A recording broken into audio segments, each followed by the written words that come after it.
The letter arrived on a Tuesday, landing like a grenade in my perfectly ordered life. I almost missed it, buried between bills and junk mail, but my grandmother's lawyer's firm name caught my eye. My hands trembled as I tore open the envelope, standing in my kitchen where I'd shared countless cups of tea with Gran before she passed. My name is Laurel, and until that moment, I thought I'd process my grandmother's death as well as any doctor could. Being an oncologist, I'm familiar with loss. But nothing prepared me for what that letter contained. Dear Dr. Whitaker, it began formally.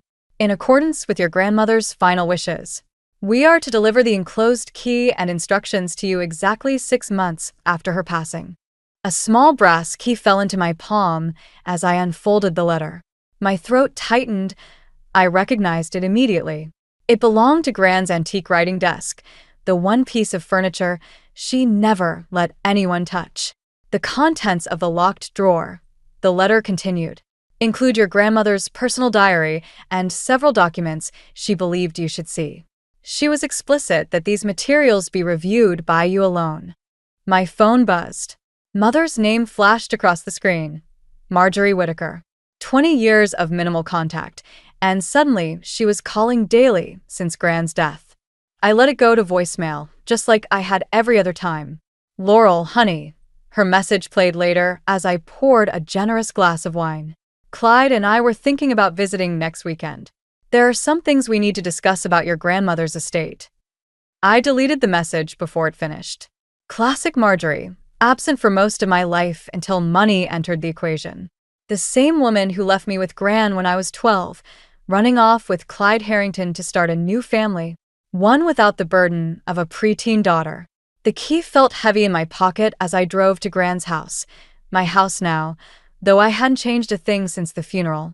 The porch light still burned, just as she'd always kept it. For strays, she used to say, both the four-legged and two-legged kind. Inside, everything remained exactly as she'd left it. The writing desk stood in its corner of the study, dark mahogany gleaming in the afternoon light. I approached it slowly, running my fingers along its smooth surface, remembering how Gran would shoo me away whenever she caught me trying to peek inside. The key slid in perfectly. The drawer opened with a soft click. Inside lay a leather-bound journal, its pages yellow with age, and beneath it, a stack of letters bound with faded ribbon. My hands shook as I lifted out the journal, Gran's familiar handwriting flowing across its pages. The first entry was dated 20 years ago, the day after my mother left. My dearest Laurel, it began, if you're reading this, I'm no longer here to protect you from the truth. There are things you need to know about your mother's departure, things I've kept hidden to spare you pain. But you're stronger now, and it's time you understood the real reason Marjorie left that day. My phone buzzed again. This time, it was my half-sister Ruby's name on the screen. Sweet, innocent Ruby, who'd tried so hard over the years to bridge the gap between our broken family halves. I hesitated, then declined the call. Whatever secrets this journal held, whatever truths Gran had kept hidden, they could change everything. The carefully constructed walls I'd built around my heart, the professional distance I'd maintained from my mother's new family, all of it might crumble once I turned these pages. I poured another glass of wine and settled into Gran's favorite reading chair. Outside, storm clouds gathered, casting the study in shadows. Perfect weather for unearthing family secrets. Taking a deep breath, I began to read. Gran's diary entry from that night hit me like a punch to the gut. I had to set it down, my hands trembling as I paced the study. The storm outside had picked up, rain pelting against the windows like accusations. Your mother came to me that morning, Gran had written, desperate and afraid. She said Clyde had given her an ultimatum, leave with him that day, or he'd ensure she never saw a penny of his family's money again. But there was more to it than that. Something darker that made her hands shake as she spoke. The entry ended there, the next page torn out. Classic Gran, leaving breadcrumbs instead of answers. I was about to close the diary when something slipped from between its pages, a photograph I'd never seen before. My mother, much younger, holding me as a baby. But it was her expression that caught me off guard. She was looking at me with such raw love it made my chest ache. The doorbell rang, startling me so badly I dropped the photo. Through the rain-streaked window, I caught a glimpse of Ruby's red umbrella. "I know you're in there," she called out, her voice muffled by the storm. "Your car's outside, Laurel. Please, we need to talk." I considered pretending I wasn't home, but Ruby had inherited Gran's persistence. She'd camp out all night if she had to. "You look terrible," she said when I opened the door. She brushed past me, shaking water from her coat. "Have you been crying?" "I don't cry," I said automatically, but my reflection in the hallway mirror betrayed me. "What are you doing here, Ruby?" "Dad's planning something." She twisted her hands together, a nervous habit she'd had since childhood. "He's been making calls, meeting with lawyers. I overheard him tell Mom that he's found a way to contest Gran's will." The diary suddenly felt like it was burning a hole through the desk drawer. He can't. "The will is ironclad. There's something else." Ruby lowered her voice, glancing around as if Clyde might materialize from the shadows. "He's got papers, old ones, from before Mom married him." I couldn't see what they were, but a crash from upstairs cut her off. We both froze, staring at the ceiling. "I thought you said you were here alone," Ruby whispered. I was already moving toward the stairs, grabbing Gran's old tennis racket from the umbrella stand, the closest thing to a weapon within reach. Ruby followed close behind, her phone's flashlight beam bouncing off the walls. The noise had come from Gran's bedroom. The door stood slightly ajar, though I distinctly remembered closing it earlier. Inside, the window was open, curtains billowing in the wind, rain soaking into the carpet. And there, silhouetted against the lightning, was a figure hunched over Gran's dresser, rifling through the drawers. "Stop right there," I commanded, wielding the tennis racket like a sword. The figure straightened slowly, turning to face us. In the next flash of lightning, I recognized the sharp features and perfectly styled hair, even after all these years. "Hello, Laurel," said Aunt Opal, clutching a stack of papers to her chest. "I was hoping to avoid this particular family reunion. What are you doing here?" My voice shook with anger. "How did you get in?" "Your grandmother gave me a key years ago." Opal's smile was razor-thin. She knew someone would need to clean up after she was gone. "Some things are better left buried, dear. For everyone's sake." Behind me, Ruby gasped. "Those are the same kind of papers Dad has." Opal's expression flickered. "So Clyde found his copy. I should have known he wouldn't let this go." She straightened her spine, every inch the proper lady she'd always pretended to be. "We need to talk, Laurel, about what really happened the day your mother left." Lightning flashed again, illuminating the papers in Opal's hands. In that brief moment, I caught a glimpse of what looked like a contract, my mother's signature bold at the bottom. The truth, it seemed, was about to get a lot more complicated. The contract in Aunt Opal's hands was dated exactly 1 week before my mother left. I stared at it through burning eyes as we sat in Gran's kitchen, the storm still raging outside. Ruby had made coffee none of us were drinking. "It's a custody agreement," Opal said, sliding the papers across the table. "Your mother signed away her parental rights. Not because of Clyde's ultimatum, but because of something else entirely." My hands wouldn't stop shaking as I read. Legal jargon filled the pages, but one paragraph stood out. "In exchange for maintaining silence regarding the events of March 15, 1999, Marjorie Whittaker agrees to." "What happened on March 15th? I demanded. Opal's face tightened. "That's not my story to tell." "But your mother didn't abandon you for money, Laurel. She left to protect you." Ruby leaned forward, her coffee forgotten. "Protect her from what?" Before Opal could answer, my phone buzzed. Marjorie's name flashed on the screen again, but this time, there was a text. "Clyde knows about the contract. He's coming for the house. Don't let him in." As if on cue, headlights swept across the kitchen windows. A car door slammed. "He followed me," Ruby whispered, face pale. "I'm so sorry. I should have been more careful." Opal moved faster than I'd ever seen her move, gathering the papers. "Get these somewhere safe. Now." Heavy footsteps on the porch, then pounding on the door. "Laurel." Clyde's voice boomed through the house. Open up. We need to discuss your grandmother's estate. I shoved the contract into Gran's recipe box and thrust it at Ruby. Back door. Go to my apartment. Don't stop for anything. Ruby hesitated only a moment before slipping out through the kitchen. The pounding continued. I know you're in there. Your aunt's car is outside. A pause. Don't make me call the police, Laurel. I have documentation proving your grandmother wasn't of sound mind when she changed her will. Opal's laugh was bitter. Documentation he fabricated, no doubt. She straightened her spine. Let him in. It's time we ended this charade. Are you insane? I hissed, but I was already moving toward the door.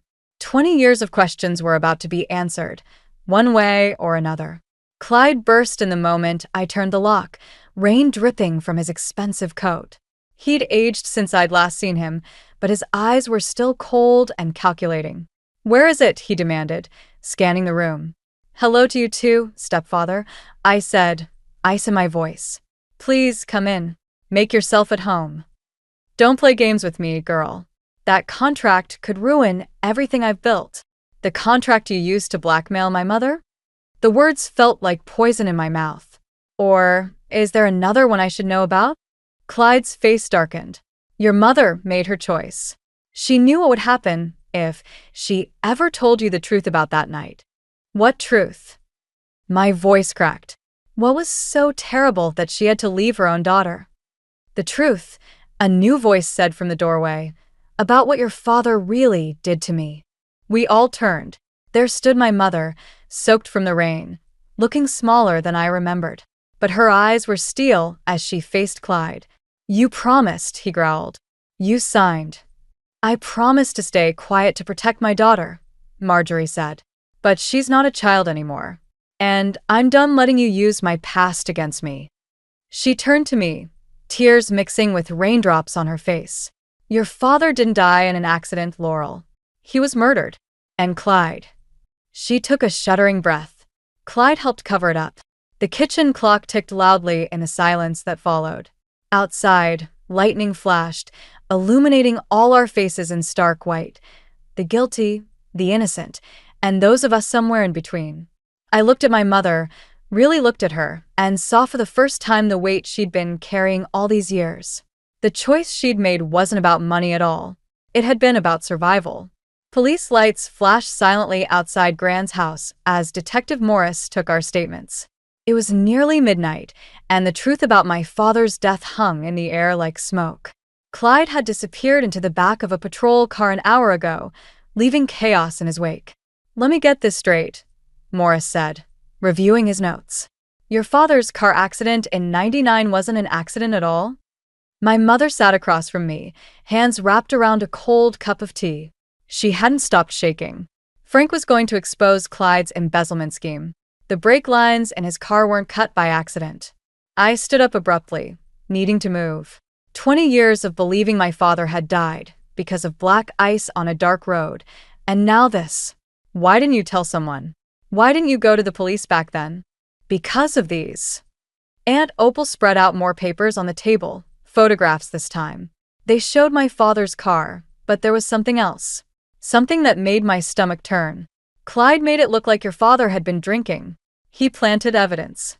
Made sure your mother knew that if she talked, everyone would believe Frank died driving drunk with his 12-year-old daughter in the car. The room spun slightly. I'd been in the car that night. I remembered Dad dropping me at a friend's house just hours before the crash. He threatened to destroy Frank's reputation, my mother whispered. To make you grow up believing your father was responsible for his own death. I couldn't let that happen. Detective Morris's pen scratched across his notepad. And MS. Whitaker, Evelyn, she knew about this. Gran knew everything, I said, the pieces finally clicking into place. That's why she left me the diary. She was making sure the truth would come out after she was gone. A soft knock at the door made us all jump. Ruby stood there, still clutching Gran's recipe box with the contract inside. Dad's lawyer is here, she said quietly. He's saying there's no proof. That it's all hearsay after 20 years. The detective's face remained carefully neutral. Physical evidence from that long ago will be difficult to recover. Without a confession, There's more. My mother's voice had changed, stronger now. She reached into her purse and pulled out a USB drive. I've been collecting evidence for years. Bank records, emails, conversations I recorded. I knew someday Clyde would slip up, get too confident. When he started pushing about Evelyn's estate, I knew it was time. Morris took the drive like it might explode. You've been building a case against your own husband? I've been waiting for a chance to protect my daughter. Both my daughters. She looked at Ruby, then at me. I should have done it sooner. I'm so sorry, Laurel. I thought I was protecting you, but I was just protecting myself from having to face what I'd done. Ruby moved to sit beside our mother, taking her hand. The gesture was so simple, so forgiving, it made my throat tight. There's something else you should see, Opal said, pulling one final envelope from her bag. Evelyn wrote this the day before she died. She made me promise to keep it until we had proof about Frank's death. The letter inside was in Gran's familiar handwriting, but shakier than I remembered. As I read, my hands began to tremble. My dearest Laurel, it began, by now you know the truth about your father. What you don't know is that he left something for you. Something Clyde has been searching for all these years. I looked up at my mother, whose eyes had gone wide with recognition. The evidence, she breathed, the original evidence of Clyde's embezzlement. Frank hid it somewhere in this house before he died. That's the real reason Clyde wanted the estate. He's still looking for it. Detective Morris was already reaching for his radio. We need to get a forensics team in here. Now. Outside, more police cars were arriving, but I barely noticed. I was already moving toward Gran's study, my mind racing. If Dad had hidden something in this house 20 years ago, there was only one place he would have put it. The same place I used to hide my own secrets as a child, behind the loose brick in the study fireplace. The loose brick slid out easily, as if it had been waiting all these years for my touch. Inside was a dusty manila envelope, sealed with my father's familiar scrawl across the front. For my Laurel, when the time is right. Did you find something? Detective Morris called from the doorway. Before I could answer, Ruby's scream pierced the air. He's out. Dad's out on bail.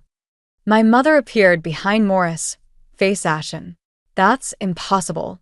The evidence.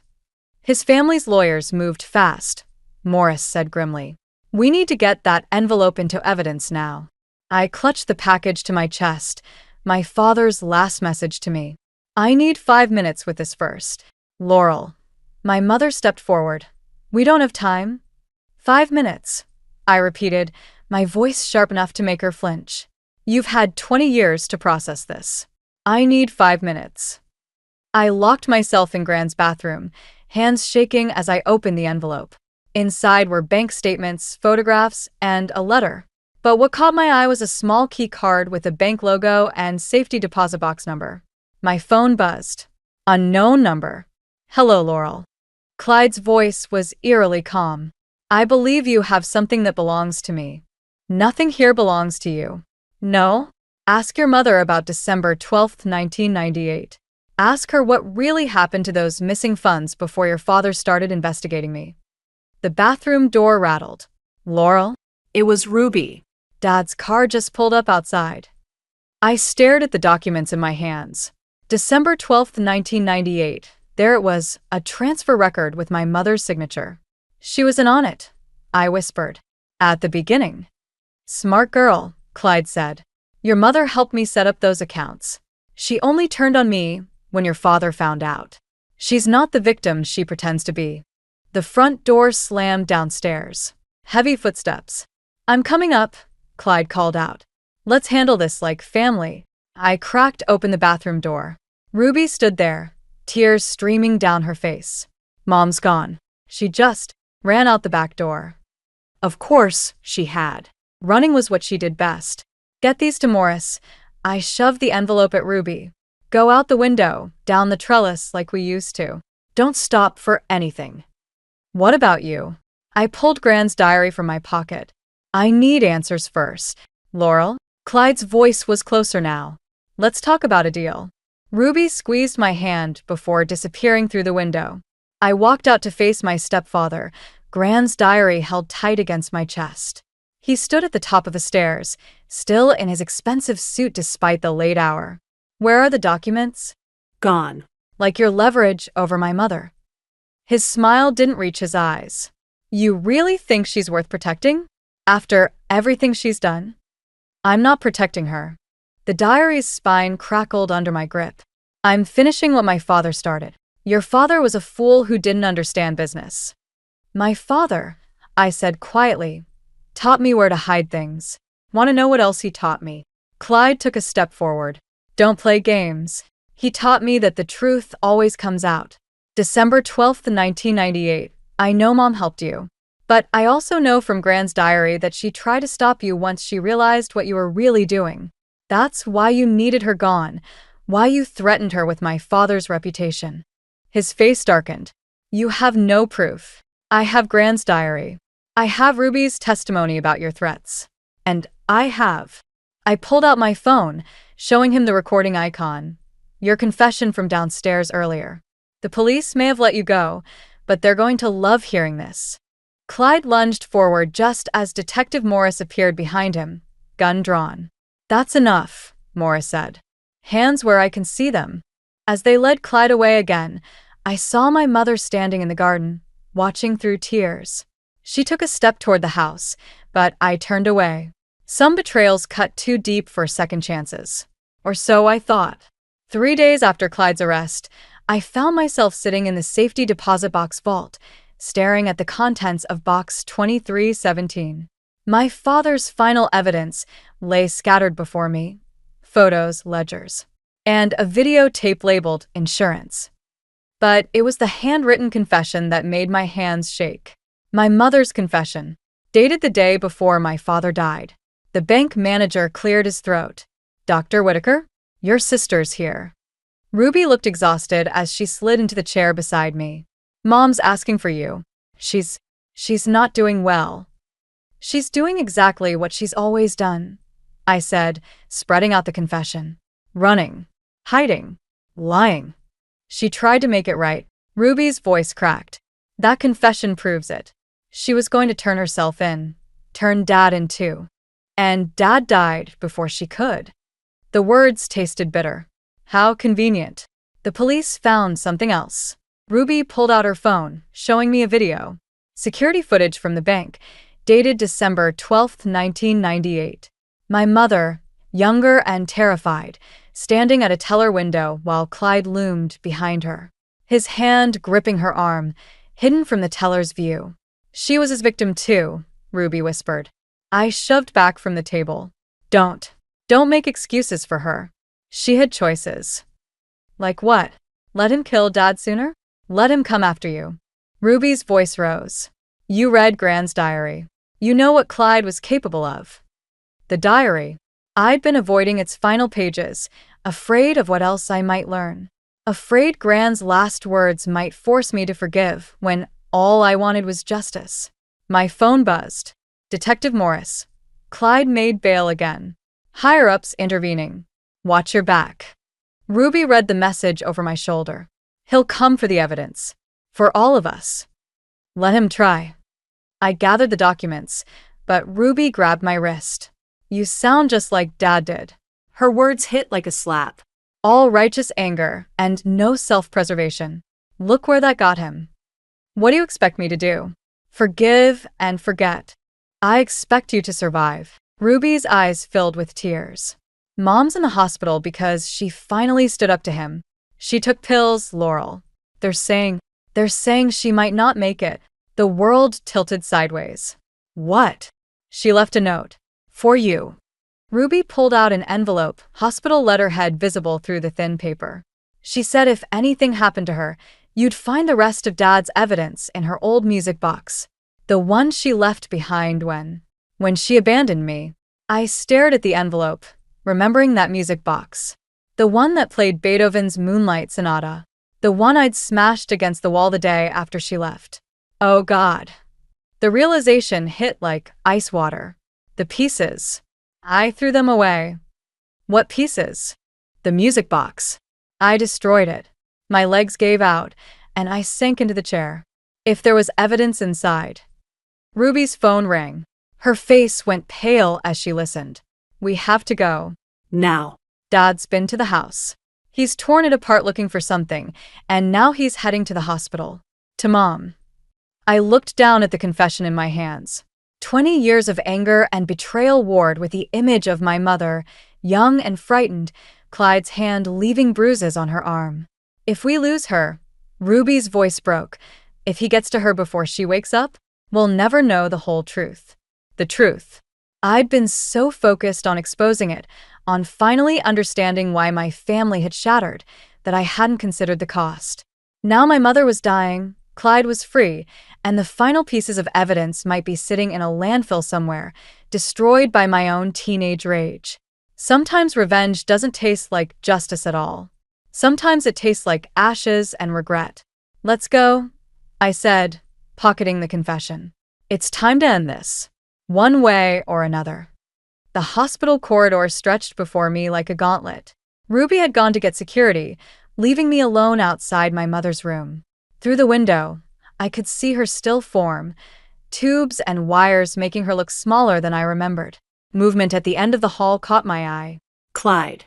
I slipped into the room, quietly closing the door. My mother's heart monitor beeped steadily as I pulled Gran's diary from my bag, finally opening to those last pages I'd been avoiding. I knew you'd come. I spun around. My mother's eyes were open, clear despite the medication. Save your strength, I said, moving toward the call button. She caught my wrist. The music box. Did you find it? I destroyed it. 20 years ago. A faint smile touched her lips. No. You didn't. Her voice was barely a whisper. Your grandmother? She saved the pieces. Built a false bottom. In her jewelry box. The door opened. Clyde stood there, his expensive suit incongruous against the sterile hospital walls. Family reunion? His smile didn't reach his eyes. How touching. It's over, Clyde. I positioned myself between him and the bed. We have everything. The confession, the bank footage, Dad's evidence. You have pieces of a puzzle you don't understand. He closed the door behind him. Your father was going to destroy everything I'd built. Your mother helped me stop him. She was trying to protect me, I said, but doubt crept in. You threatened her. Did I? He pulled out his phone, showing me an old email. From my mother to him, dated the day before Dad died. Read it. My hands shook as I took the phone. Meet me at the usual place. Frank suspects nothing. Everything's arranged. No. My mother's voice was stronger now. Show her the rest. Clyde's face darkened. Marjorie? The rest of the email thread, she insisted. The part where you threatened to hurt Laurel if I didn't help you. The part where you admitted to tampering with Frank's car. A commotion erupted in the hallway. Ruby's voice raised an argument with hospital security. It doesn't matter now. Clyde moved closer to the bed. None of you will testify. Not if you want to keep your medical license, Laurel. Did you think I wouldn't find out about those prescriptions you wrote for your grandmother? The ones that helped ease her passing? My breath caught. Gran's last days. The pain medication. Leave her alone. My mother struggled to sit up. I've already sent copies of everything to the police. Everything, Clyde. Including what you did to your first wife. The monitor's beeping accelerated as Clyde reached for my mother. I moved without thinking, years of suppressed rage finally finding their target. The diary flew from my hands as I shoved him back, papers scattering across the floor. Among them, fluttering like leaves, were photographs. Not from the music box or Dad's evidence, but from Gran's diary. Photos of a young woman, bruised and frightened. Clyde's first wife. Gran knew, I whispered. She knew all along. She tried to warn Frank. My mother's voice cracked. That's why I had to choose. You or him. I chose you. Clyde lunged for the photos, but the door burst open. Ruby stood there with Detective Morris and 2 officers. Actually, Ruby said, holding up her phone, you chose all of us. She'd been recording everything. As they led Clyde away, I picked up Gran's diary. The final entry was short. Sometimes the greatest act of love is letting go of revenge. Forgiveness isn't weakness, my dear Laurel. It's the strength to build something new from the ashes of what was lost. My mother's hand found mine, warm despite everything. I never stopped loving you, she whispered, even when I had to let you hate me. Outside, the sun was rising, painting the hospital room in shades of gold and shadow. Sometimes the light shows us things we couldn't see in the dark, like the difference between justice and revenge, or the fine line between love and sacrifice. I squeezed my mother's hand, 20 years of anger finally giving way to something else, something that felt almost like hope. 6 months after Clyde's conviction, I stood in Gran's study, my study now, sorting through the last of her belongings. Ruby sat cross-legged on the floor, piecing together the restored music box while our mother watched from the doorway, still moving carefully after her hospital stay. "Found it," Ruby announced, fitting the final piece into place. The false bottom slid open with a click, revealing not documents, but a single photograph. My father holding me as a baby, my mother beside him, all of us laughing at something just out of frame. "I remember that day," my mother said softly. Frank had just told one of his terrible jokes. I traced the edge of the photo, wondering how different things might have been if we'd stayed frozen in that moment of joy. Why did Gran keep this hidden instead of the evidence? "Because evidence proves guilt," Ruby said, wisdom beyond her years in her voice. "But this proves there was something worth saving." The doorbell rang. Aunt Opal stood on the porch, clutching a familiar leather-bound book. "Found this while packing up my place," she said, holding out another of Gran's diaries. "It's from before, everything, when your parents first met." I took the diary but didn't open it. Some stories didn't need to be excavated. Some truths could rest in peace. "I'm selling the house," I announced suddenly. 3 pairs of eyes turned to me in surprise. "But it's your home," my mother protested. "Everything you fought to protect was never about the house." I moved to the window, watching shadows stretch across Gran's garden. "It was about understanding why. Why you left, why Dad died, why Gran kept so many secrets. But understanding doesn't mean we have to live in the shadow of those choices forever." Ruby stood, brushing dust from her jeans. "Where will you go?" "There's a practice opening up near the coast. They need an oncologist." I turned back to my family, this patchwork of broken pieces we were slowly fitting back together. "It's only an hour away. Close enough for Sunday dinners, far enough to start fresh." My mother's hands trembled as she picked up the music box. When she wound it, Moonlight Sonata filled the room, each note carrying echoes of the past. "Your grandmother wrote something else," Opal said quietly. "In that last diary, about revenge and forgiveness being 2 sides of the same coin, both ways of holding on to pain." "And what's the alternative?" I asked. Ruby answered, "Letting go." Later that night, after everyone had left, I sat in Gran's chair one last time. The study felt different now, lighter somehow. On my laptop, an email from Detective Morris waited. They'd found more of Clyde's victims, other families he'd tried to destroy. My testimony wouldn't be needed at the new trials. I closed the laptop without responding. Let someone else carry the torch of justice. My war was over. The music box sat on the desk, moonlight gleaming off its restored surface. Inside, beneath the false bottom, I'd placed a new photograph, one taken last week at Ruby's graduation. My mother and I flanking her, all of us smiling despite the years of pain between us. Or maybe because of them. Gran's final diary entry had been right. The strongest families aren't the ones that never break, but the ones that learn to rebuild from the pieces. I packed the music box carefully in my bag. Tomorrow, I'd start looking for coastal properties. Something with big windows and a garden, where shadows couldn't linger. Maybe with room for guests. As I locked up the house one last time, I thought I caught a whiff of Gran's perfume, heard the echo of her laugh. But when I turned, there was only moonlight and the soft whisper of leaves in the garden she'd loved so much. Some ghosts, I was learning, don't need to be exorcised. Some can stay, teaching us how to love better, forgive deeper, live fuller. And sometimes, the best revenge isn't revenge at all. It's building something beautiful from the ashes of what was lost. I drove away from my grandmother's house for the last time, the music box safe beside me, carrying its cargo of broken melodies and new beginnings.